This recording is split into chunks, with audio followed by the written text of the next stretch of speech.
Good Monday evening and welcome to the Ncwlife Evening News. I'm Grant Olson. Before we get to today's top news stories, let's take a quick look outside our weather window. And we started off on the cloudy side of things this morning. A little bit of fog out there. The clouds did thin out just a little bit as we made our way through the day. And this was our gorgeous shot late this afternoon, looking down at the Wenatchee Valley from our Sky-Fi Tower camera, located up by the cross there in East Wenatchee. And expect more of those clouds and maybe even some fog developing. That will be late tonight and especially tomorrow morning. As you make that morning commute, be very careful. We could see freezing fog in places tonight. That fog could be locally dense as well. And boy, it covers a large chunk of north central and eastern Washington. So keep that in mind. Also keep in mind, we have a cold week ahead, and we will talk much more about that coming up a little bit later on. And now a few of the news stories we're following for you tonight. The cause of a November 25th fruit packing house fire in Orondo has been determined to be a failed fan motor. An effort to address traffic snarls and lengthy delays in and out of Leavenworth during the popular Christmas lighting festival had mixed results the first weekend of that festival. And Mansfield native Misty Vbrock will begin a new chapter as Rivercom's executive director in the coming year. But first, we begin tonight. The Chelan PUD Commission voted unanimously this morning to lift the moratorium on cryptocurrency mining in Chelan County. They also approved the new rate schedule PUD staff has proposed that would raise the cost of power for miners and require upfront payments to cover the charges of potential infrastructure investment. Commissioner Gary Arsenault commented after the vote. The moratorium and the cryptocurrency rates that are under discussion are not aimed at preventing, stifling any kind of cryptocurrency, blockchain type technology. That's not the intent. It's not the desire. But when you're a commissioner, risk management is a key consideration. And we're really watching out, as Commissioner Smith said, for all residents in the county and for the welfare of all those residents. We've been entrusted with fiduciary responsibility of this wonderful gift of hydroelectric power that we have in this county and the rates that we're able to charge as a result of our hydro projects. And so as we move forward and make considerations, rate adjustments, etc., it's based with that thought in mind, is protecting the value that each and every resident of Chelan County that is a ratepayer shares with us and what we've been entrusted to protect for them. So we're not singling out an industry, we're not singling out a technology, we're not singling out a currency. We're simply doing risk management and risk mitigation.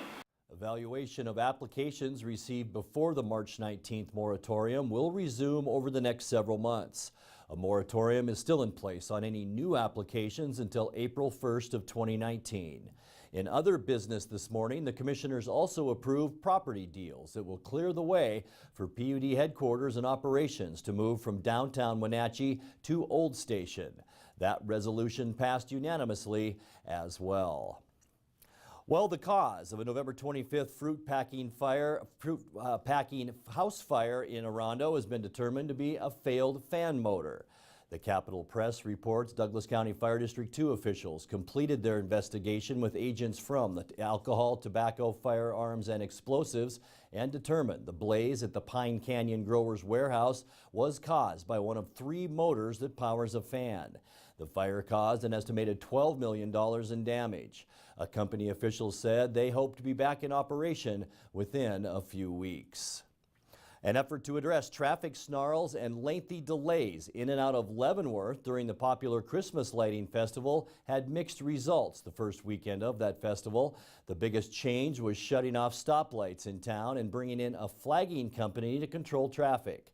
The early word is there appeared to be improvement over 2017. That, according to Jason Reinfeld of the Chelan County Sheriff's Office. The traffic flow was better. It was a nice improvement over the years past. No major issues like we had last year where it was just gridlock for a long period of time. So he does anticipate, next weekend with the traffic control company having a, experience this weekend, that things should go even smoother. So it was definitely an improvement. As far as getting into and out of Leavenworth, many people reported long traffic backups at peak hours. But Reinfeld said there were no serious issues. I did get a report from DOT here saying that there was a little less traffic overall, and they had zero problems with traffic. The Christmas Lighting Festival continues for 2 more weekends. As she wraps up her 21st year at Rivercom, Misty Vbrock will begin a new chapter as the agency's executive director in the new year. A Mansfield native, Vbrock told Mike Magnotti on Street Talk and Other Stuff that she values her experience as a dispatcher to help her continue her role as director. It's been a long career, and I've just always looked to climb the ladder and improve and be part of the decision-making teams, and I'm really excited about it. I think it's beneficial that I've grown up in the trenches. I've been a dispatcher. Sure. I've missed out on the family special times because we work shift work and overtime. Yeah, you guys too. Holidays and weekends. It's not the same for us as it was for the regular. You regular folk out there. It's just in my blood. I have so much passion for the 911 world and what the big picture of what we do for our communities. We just are those unsung heroes. We don't get to have a lot of closure of what happens, but we're so important to. We're so important. The 911 industry nationwide is so important.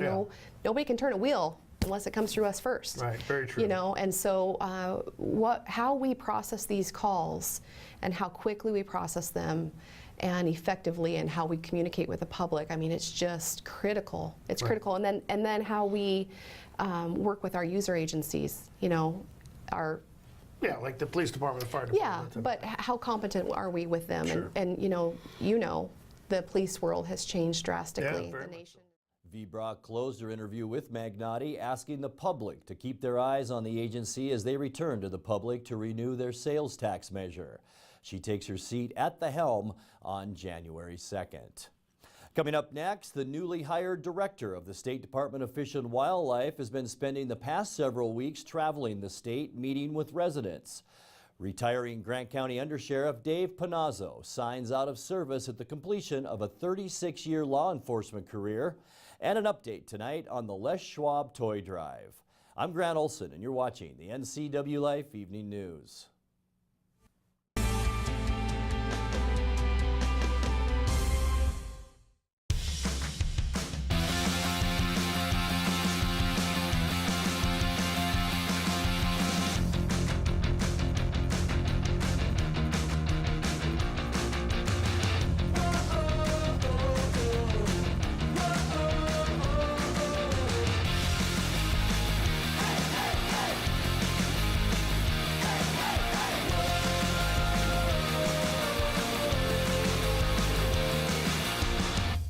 Thanks to the help I received at Goodwill, I have a job. I'm working now. Thanks to Goodwill. Thank you, Goodwill. Thank you, Goodwill. Thank you, Goodwill. Thank you, Goodwill. Goodwill's Employment Connection Center is a free walk-in job search assistance program designed to get you back to work. When you donate to or shop at Goodwill, you're really helping people find work.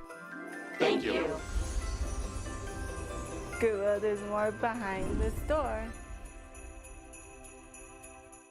Dear Mary Maids, please clean the kitchen, and the cabinets, and floors, and the chairs. And I wish you could clean the dog. Colin is now feeding himself. Thanks, Megan. Hi, Megan. No worries. We got it all cleaned up. Let's hope Colin gets past the spaghetti flinging stage soon. Till then, we've got you covered. See you next time, Mary Maids.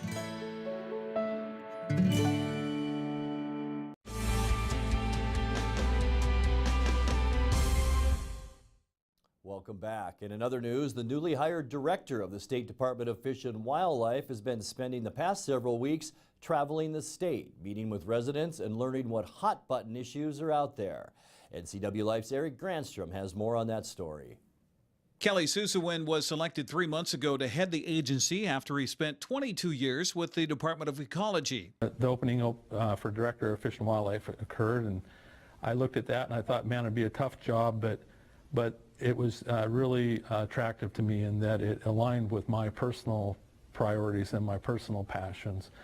I grew up hunting and fishing. I chose a career in natural resources, driven largely by that early exposure to hunting and fishing, which later became anything outdoors, hiking, biking, boating, you name it. And that's directly what the mission of this agency is about. And so I thought, wow, what a great place to work. Susewin says one of his top priorities is to educate Washington state residents about what the Department of Fish and Wildlife is, what they do, and why they're important. Right now, we are well known to our traditional users. People who hunt and fish, buy hunting and fishing licenses, know us well, know what we do, what we try to accomplish. Outdoor enthusiasts as well, similar, the hikers, bikers, boaters, type wildlife viewers I talked about, same boat. They generally know who we are and what we do. But if we add up all those people I just described, we're probably talking about 1.5 million people, maybe a little more than that. We've got 7.5 million in the state. We're about 6 million short.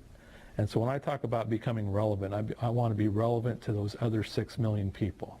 One of the biggest challenges facing the Department of Wildlife, as well as other agencies, is funding.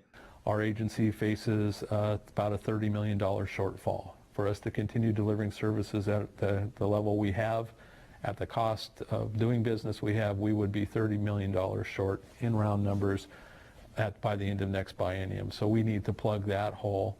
And it's actually a slightly bigger hole than that because that doesn't count for the increased cost of doing business. It costs more to keep the lights on, so it'll even be a little more than that 30 million. In addition to that, we'd like to actually enhance our services, and so we're going to go in with an additional $30 million ask for enhanced services, and we can talk a little bit about that as questions come up. So bottom line will be, I'll be spending a lot of time with the legislature in the coming months seeking a $67 million ask. It's a huge ask. And even more daunting is the fact that I think every other agency is lining up with an equally huge or bigger ask, and so we'll be in line and we'll have to stand out in that crowd. So that'll be a big focus of mine. Susewin says he's also trying to get a whirlwind education on salmon, wolves, seals, and sea lions as he moves forward as head of the state's agency in charge of fish and wildlife. I'm Eric Granstrom for NCW Life Channel News. A load of diapers were dropped off at an undisclosed location in Wenatchee today as part of the Les Schwab Community Toy Drive. Once again, NCW Life's Eric Granstrom. I'm standing in front of over 18,000 diapers here at Santa's Workshop, thanks to the gang at Walmart. We were out there for the diaper drive, part of the Les Schwab Community Toy Drive on Saturday, and Walmart kicked in $1,500 worth of diapers. It was delivered to Santa's Workshop here today, thanks to the folks at Les Schwab. It was a lot of cases of diapers and going to cover a lot of hind ends, because when parents have to choose between diapers or toys come the holidays, well, of course, diapers come first. Now that we've been able to cover some hind ends there, we still need your help to cover the toy drive part of this. We have another event coming up at Hooked on Toys this Saturday, so join us and make a drop off there, or you can drop off a new unwrapped toy at one of our sponsor locations throughout the valley. Just search Facebook for the Les Schwab Community Toy Drive to find out more. Shh, I'm at a secret location at Santa's Workshop. For the NCW Life Channel, I'm Eric Granstrom. Good work, Eric. You're watching the NCW Life Evening News. Coming up next, tonight's feature story and your complete local weather forecast. That and much more still to come on the NCW Life Evening News. Stay with us.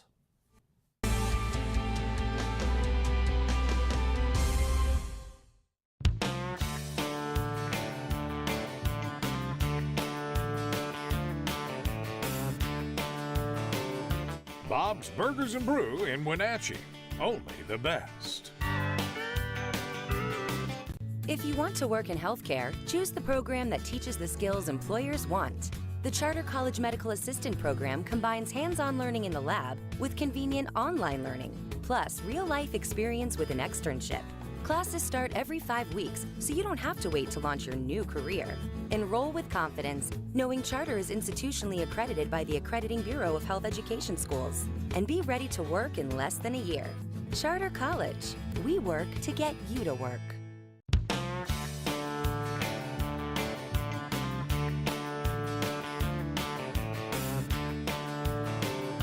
Bob's Burgers and Brew in Wenatchee. Only the best. Sir, I pulled you over today to ask you one thing. Is it true that Apple Valley Honda has a free lifetime warranty on every new Honda? Officer, I'm glad you asked. Our lifetime warranty comes free on all of our new Hondas. That means you won't have to pay a dime for any major expenses. That could save you thousands. And no, you do not have to service with us. It's a great peace of mind, officer. Wow, my wife and I have rented the new Accord. We'll see you this weekend.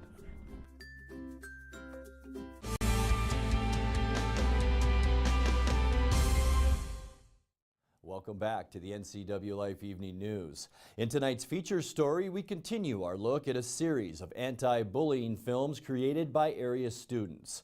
With the help of New York filmmaker Mike Fierstein, the videos are part of the Don't Wait to Unmake a Bully project. Tonight, a film from the students at Pioneer Middle School in Wenatchee. Pass, pass, pass. Pass, Carlos! Come on, Charles. Matt.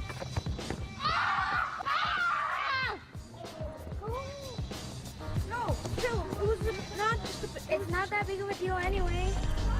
Hey, hey! Knock it off. Here. You go to the office now, we'll talk. Let's go.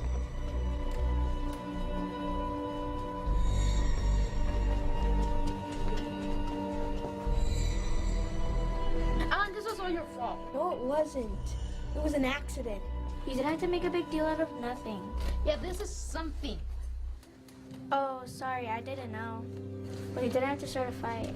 Sophia, I'll speak with you in the office now. Maybe. Gone too far.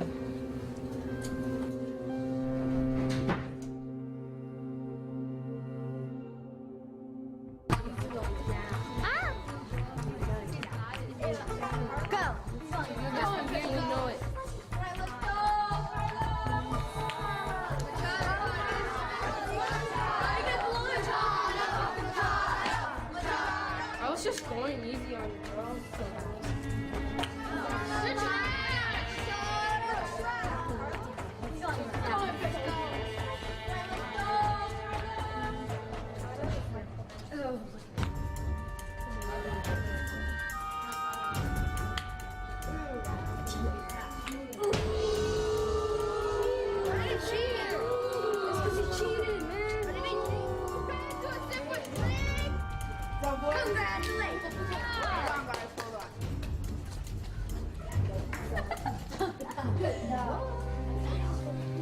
Hey, Carlos, you almost got me on that last trick.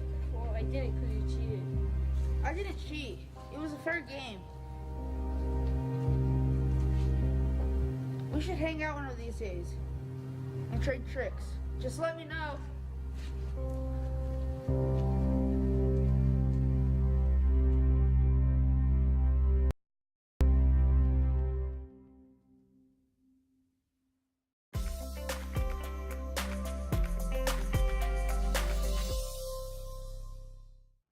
Time now for a check of your north central Washington weather forecast, and let's get right to our almanac for today. 36 degrees was our high temperature, 29 the low temperature, so things were about where they should be for this time of year. 35 is normal, 26 is our normal low temperature, 57 our record high. That was set back in 1975, 6 degrees. It's not 1985, it's 1984 with our record low tonight at 6 degrees. 6.28 inches is where we are for the year. Sun's rise this morning was at 7:30 and the sun will set this afternoon at 4:11, or did set at 4:11 I should say. Let's get right to that surface loop now and show you what we can expect over the next 6-7 days or so. For tomorrow as we get into the day, remember the fog. It will develop tonight, and once again Tuesday morning you might run into some freezing fog as you make that morning commute as well. And then I'll tell you what, folks, Wednesday right on through Friday, we aren't going to see much of a weather change at all. Cold air is funneling down through Canada, and there's a big trough of low pressure right now that dives all the way down into the central Rockies, and that will continue to bring us sunshine, but it will also allow that cold air to funnel in. We're talking lows in the mid to upper teens with highs only around 30 degrees. Once again, Friday, sunny and cold, but as we make our way into the weekend, an approaching storm will move in, and this thing, it looks right now anyway, that will bring us our best shot for snow that we have seen this year. So Saturday, increasing clouds with a slight chance for snow showers late on Saturday night. Our best chance will be Sunday. Cloudy skies. We will see a lot of snow developing in the Cascades and also the mountain passes. It will be our best chance for snow with that 50% possibility. Forecast now, 26 our overnight low tonight. Tomorrow will be at 34 degrees, and we will stay on the cool side right through the week. 33 Wednesday, only 31 on Thursday and Friday, 32 Saturday, and then that chance for snow on Sunday with a high then of 32 degrees. And that's a look at your local weather forecast. Coming up next, tonight's sports report with Eric Granstrom and more as the NCW Life Evening News continues right after this.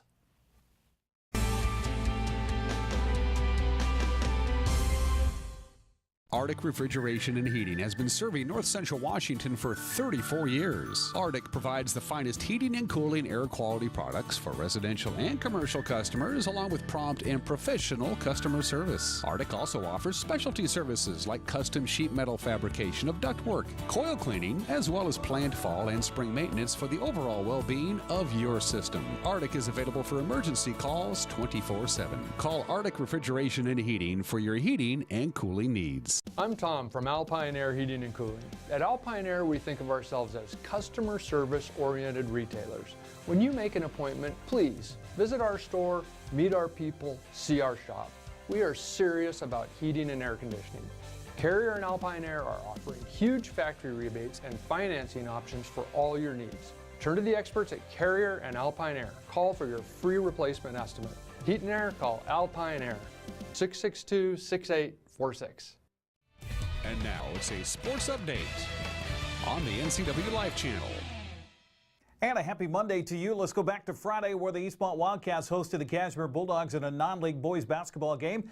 Visitors led by as many as 14 points in the first half, but Eastmont came all the way back for a 77-72 victory behind 23 points of Isaac Wellborn and 20 points from Trey Haberlock. High score for the game was Kashmir's sophomore Mason Landeck, who had 24, including 5 3-pointers. I had the call right here on the NCW Life channel.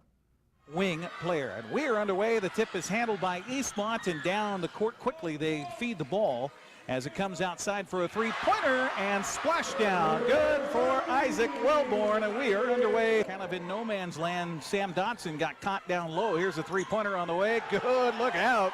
Mason Landeck with his second tray of the ball game. It's a 7-6 contest for Mason Landeck. He gets 2. That's 5 in the quarter, 17 in the ball game. Here's the 3-pointer on the way. Good. Lane Keller off the bench says, yeah, I'll shoot this. 31-25. Here's another 3 back the other way. Good. Look out. Mason Landeck. Splash down. Hands it off to Phillips in the drive. Kick it in the corner for a 3-pointer. Good. Goodness. Ty Schoenig, who does not shoot 3-pointers for this Kashmir team. Goodness gracious. Bounce pass down low. Turn around. No wasting time on that shot. The ball rebound tipped outside of the miss. Picked up by Kashmir. In the quarter, Sam Phillips for 3. It's good. Down to a 7-point differential. Here's another 3 on the way. No good. Kashmir's gone cold here as Landeck can't find the range. Defensive rebound. They'll flip it ahead. Cross court to Wellborn. He'll try the 3 again. This time it rattles home for Isaac Wellborn. Outlet to Phillips. 10 seconds left. Feet ahead and the layup. No good. Rebound Eastmont. 5 seconds. Tanner Nelson with the dunk, and we're tied at 56, and that'll be the end of the third quarter. Trey up the far side, driving, layup, good, and foul.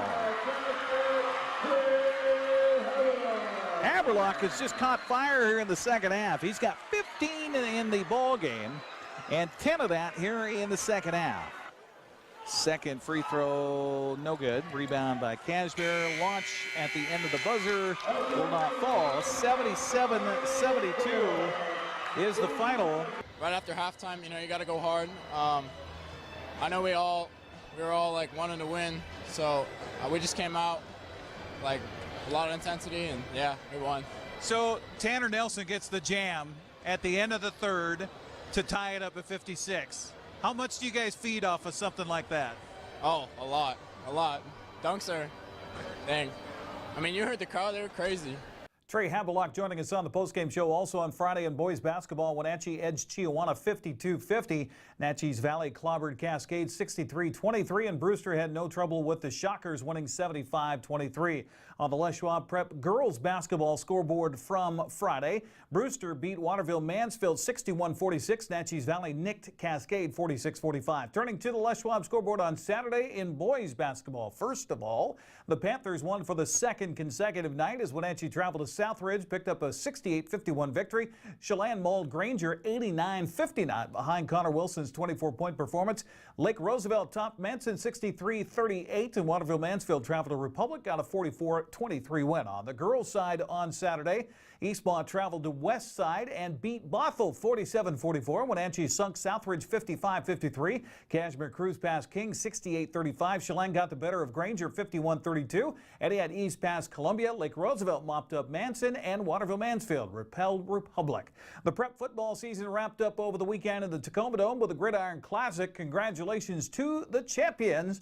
That would be in 2B, Kalama. In the 3A, it was Eastside Catholic getting the better of O'Day. On Saturday, Colville smoked Newport 41-7 for the 1A championship. 2A title held by Hawkinson. Odessa took care of Elmira Cooley Heartline for the 1B title, and no surprise, Union, the state 4A champions, downing Lake Stevens. Here's what we have on tap for the sports schedule this week on the NCWLife channel. It begins tomorrow night. We'll be side of the wrestling mats at Wenatchee High School. They'll host Davis at 7. Thursday night is hockey night. Wenatchee hosts Penticton. Friday, girls basketball live. Wenatchee Panthers hosting the Ferris Saxons at 5:45. We'll have it all right here on the NCWLife channel. There's plenty coming up this weekend as too. Speaking of the Wenatchee Wild, their winning streak now has reached 6 games after sweeping Salmon Arm and Vernon over the weekend. On Friday, Wenatchee had 8 different players score goals and an 8-3 win over the Silverbacks. P.J. Fletcher broke a scoreless tie at the 12:10 mark of the first period, put the Wild up and start the Avalanche. Christoph Fillion scored a minute 14 later to make it 2-0. Brian Adams and Matt Goszewski finished off the first. It made it 4-zip heading into the intermission. The Wild would add goals by Lucas Souter, Nathan Iannone, Brian Adams, and Blake Barger to earn its 5th straight victory. Saturday, little different story. Even though Chad Suzuki scored 2 goals early and Brandon Cook gave Wenatchee a 3-1 lead, Vernon would come back to lead it 4-3 in the third, but Matt Dorsey would tie it. Christophe Tellier would provide the game winner just 20 seconds later. Let's go to the highlights. Art Checker has that on the call on the Wenatchee Wild Hockey Network, the video courtesy of Hockey TV. Corner Connor Merritt is there. Dishes it back to Kowalski. Centering feed, shot, score. Swetlikoff tucks it home. He was left alone on the doorstep. He was standing literally in the crease, and he had a couple of good shoves at it. Fillion in, shot, just sent it low and wide blocker side. It eludes Goszewski. It's going to come out to center. Dorsey's going to handle it. Dorsey comes in, cuts to his left. Backhander, he scores! Oh my! Matt Dorsey stole it away and came in alone. It was a 1-on-4. On the near side, here's Stratton gaining the zone. Tellier drives the net, centering feed, shot, score! Christophe Tellier. Cook presses it into the corner, 23 seconds left. Cook squirts out, shoveled across Anders. His shot, save made, rebound, pushed across for Latta. Backhander, turned aside into the corner, swung around and missed the point as Judson wasn't there in time. That one rolls all the way down to the far end of the ice. Judson comes back to play at 5 seconds left. He cranks, sends a long shot ahead. Merritt works it across, a blast at the horn, rolls wide, and the game comes to an end. So the Wild now in second place in the Interior Division. They'll host Penticton coming up on Friday. Huskies headed to the Rose Bowl. Cougars are the Alamo Bowl. The Eastern Eagles are in the quarterfinals of the 1AA playoffs. And the Seahawks got a big victory yesterday. That's sports and a lot of it. Grant, back to you. Thank you, Eric. We're out of time. Have a great night, everyone.